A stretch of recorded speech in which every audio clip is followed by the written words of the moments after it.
Hi, I'm Alan with Stillwell Performance, and we're here at the Stillwell Performance Shop to tell you a little bit more about this awesome Marzocchi PFP fork.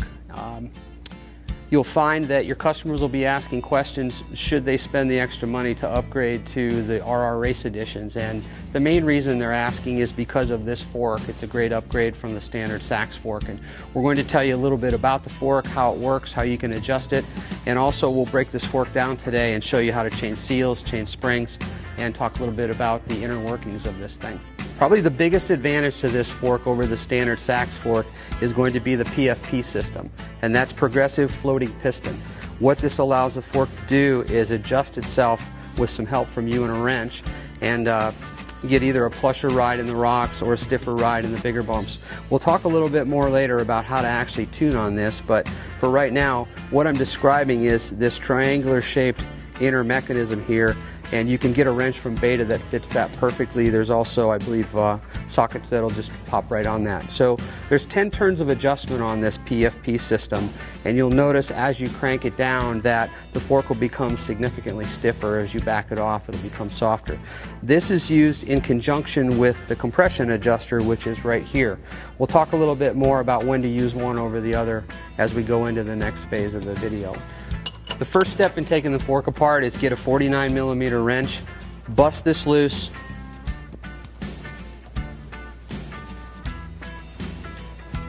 and turn it till you hear a pop. That's the threads at the top. So now that the top part of the fork is loose, you can pull this down and drain the oil. For the purposes of the video, this is a dry fork, there's no oil in it, but at this point you'll typically drain out anywhere from 360 all the way up to 400 cc's depending upon how they're set up. So turn that fork over, drain the oil out, slide it back up, and just do a couple turns to hold the cartridge to the top tube. Then you'll flip the fork over, put it back in the vise. And these are soft aluminum vise jaws, so this is okay for me to clamp right here. Take your gun,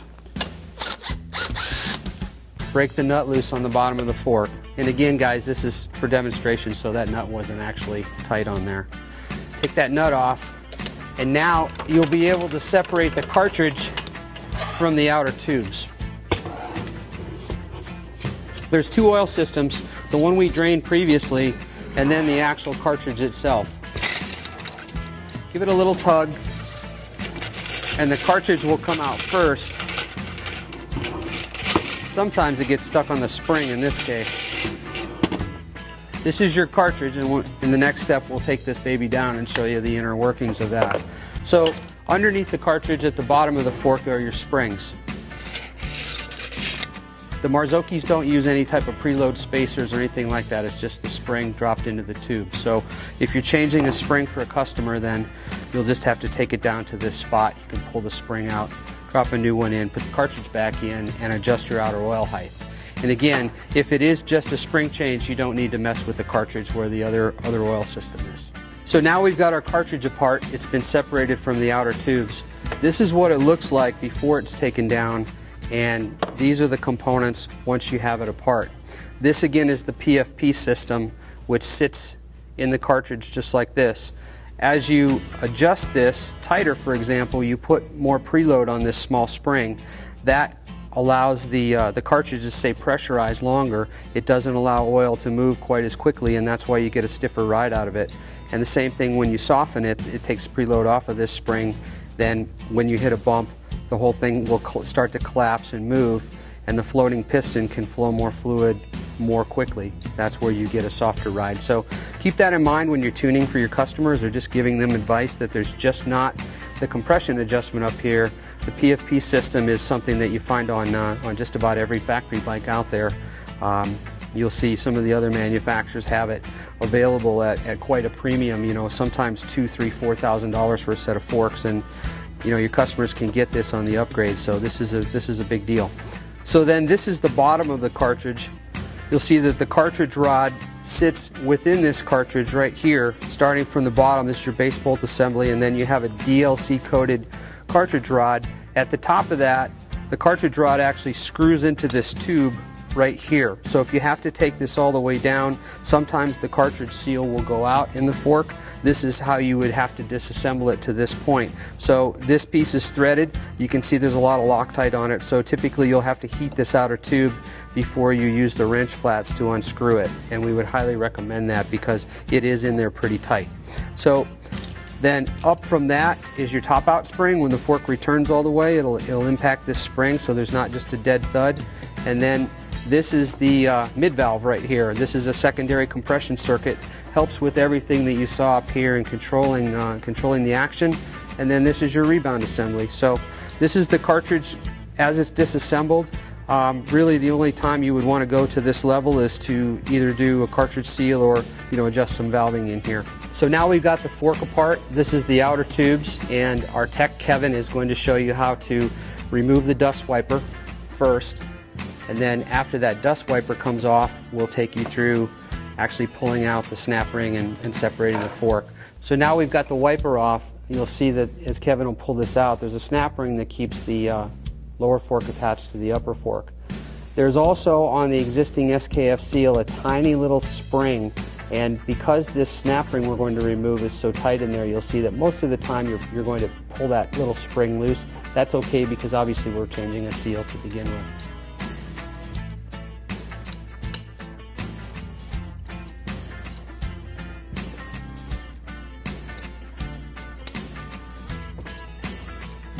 So pop this snap ring apart, and then we'll actually separate the lower tube from the upper tube. So now we'll separate the lower tube from the upper tube. The seal and the bushings are set in there fairly tight, so you have to give it a couple of pops to get it apart. Or one in this case. So now we've got the fork apart. You'll see that there's a number of different pieces on the lower fork leg. The first one that sits at the top is the inner bushing, which Kevin is pointing to. Then there's an outer bushing which nestles into the upper fork tube. And that, underneath that, is a directional washer. And again, it is directional, so when you take this apart, make sure that you've got it in the right order. That sits underneath the seal right there. And then you've got your snap ring and your dust seal.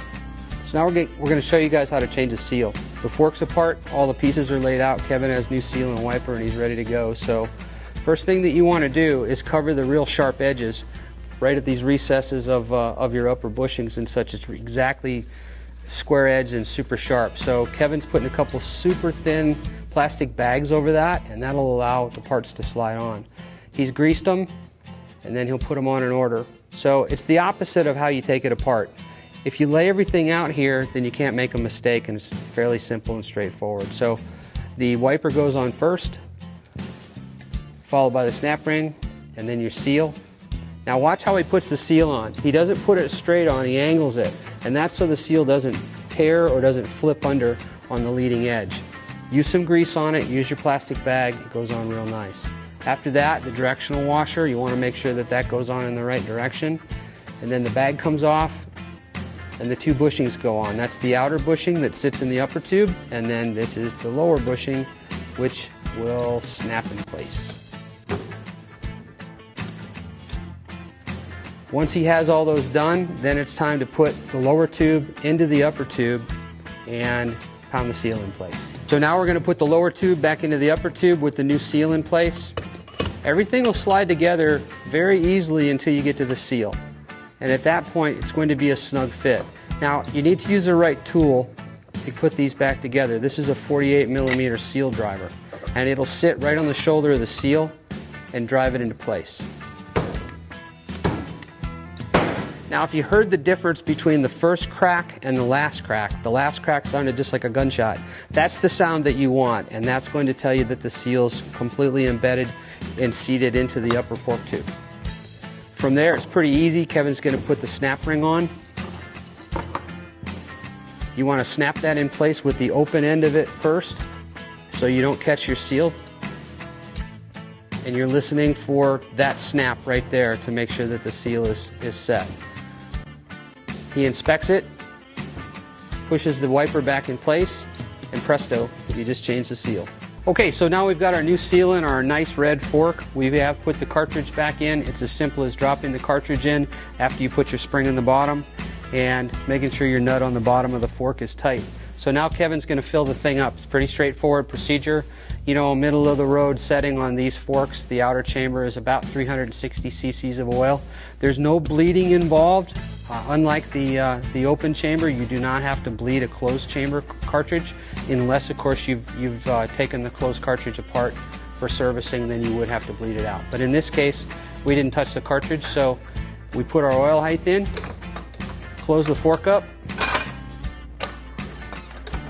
and we're good to go. And again, something to remember is, if you've noticed, we've never clamped on the fork in any other spot other than where the upper or lower triple clamp would clamp on it. It is a thin-walled fork. It's designed to flex, so you definitely don't want to clamp on the taper or anything like that. She's done. Set your clickers, set your PFP, go ride it. Now we've talked about the red Marzocchi fork, we'll move on to the Sachs open cartridge fork that comes stock and standard on all the Beta models. This is a great fork. It's made by Sachs. It is open cartridge in design. We're going to take this fork apart. We'll show you how to change the seal on this bad boy, and then we're going to take you through the special procedure that you'll need to do to get the cap aligned and indexed properly so you have the right number of clicks on the fork. So we're going to take the fork apart now. You want to start at the top, crack the fork open with a 24mm wrench.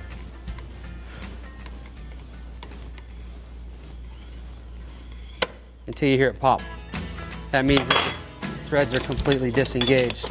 Now, for demonstration purposes, this fork is dry, but what you would want to do at this point is slide this outer tube down and dump your oil out. So we're going to pretend that we've already done that. The next step is just put a few threads back in place on the top of the fork, flip it over, and you want to take the base bolt out. Now, on these Sachs forks that come from the factory, they use Loctite, and they use a lot of Loctite. So you really should heat this area up right on this ridge here with a small propane torch, and that actually disengages that Loctite, helps it to break its hold, and then get on it. We use a Makita gun, so we'll get on that and break it loose. For demonstration purposes, we've already done that, but one word of caution here, this is pretty soft, so if you can, be gentle with it. You'll find that the fork will separate the base bolt from the rest. Pull up on the upper tube, the base bolt will rise, and you can remove it, and that's what she looks like. So this is the cartridge for the open cartridge fork. The spring sits at the top. All you have to do is push the spring down, get your wrench on the wrench flats, and crack the top loose. Again, for demonstration purposes, we've already made it loose, and remove the cap. There's a spacer underneath, and there's a small washer you'll see as well. When you put this back together, it's important to get this indexed right, and we'll show you that in just a little bit. Pull down on the spring again and remove your wrench. The cartridge rod will drop, and you'll be able to remove your spring. So now we're going to show you how to do a seal change on an open cartridge fork, and essentially it's about the same as the closed cartridge fork. So the first step is to remove the dust wiper by putting a screwdriver in there and very gently turning it just sideways, just enough so you can pry it out. And Kevin's turning the fork as he goes. You don't want to pry too much in one spot because there is a little metal piece underneath there that could be bent. Once you get that wiper out, you'll expose the snap ring in the fork. The snap ring has little detents in it that you can get your screwdriver in there, and we use a special curved screwdriver so it won't tear things up too much in there. Once that snap ring pops out, then you can pull the fork tubes apart. Now, you need to pop them a little bit, a couple different times, because the seals and the bushings are seated in the upper tube. And then once you get the fork apart, we'll go through with you how to disassemble this, change the seal, and put her back together. So now we'll disassemble everything, change the seal, and then we'll put it back together. So the first thing you see on the tube is the upper bushing. That comes apart. In Kevin's case, he can do it with his fingernails, or you can put a small screwdriver in there. Then the upper bushing comes off. The washer that sits below the seal, and that's a universal washer. You can install it either way, facing either way.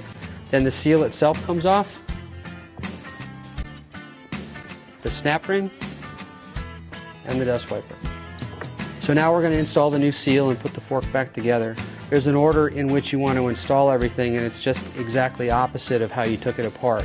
Something to remember when you install rubber parts and seals is that There are really sharp corners on the top of the fork where the bushing came off, so Kevin's putting a couple real small, thin plastic bags over there to help everything slide back together. So the first thing that goes on is your dust wiper. It is directional, and make sure you get it on facing the right way, and it follows with the snap ring. And then the seal goes on. Now, before Kevin puts the seal on, we want to show you how he's doing it. You mount the seal on the tube at an angle, and you do that so the wiper, or excuse me, so the seal doesn't fold over on itself and lose the sealing edge.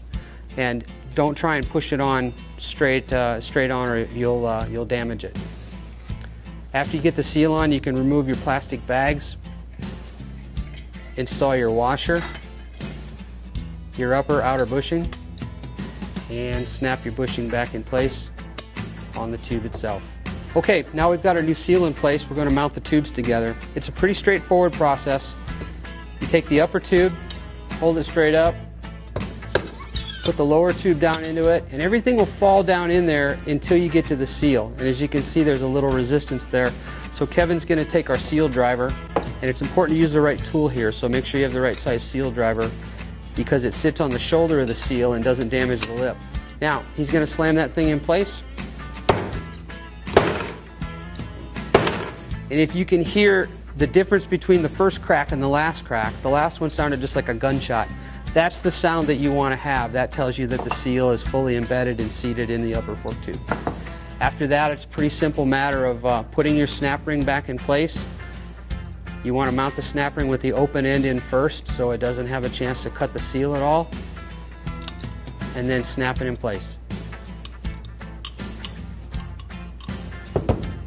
After that, push down on the wiper, and the seal job's complete.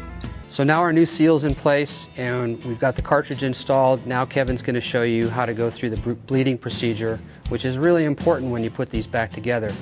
So he's going to pull the cartridge rod up and pour in 500 cc's of oil. It'll take a little bit more oil than that, but what we're doing here is we're giving it enough oil to get started filling the cartridge, and then as we go through our bleeding procedure, we'll work all the bubbles out, and then we'll top off that oil and adjust our oil height.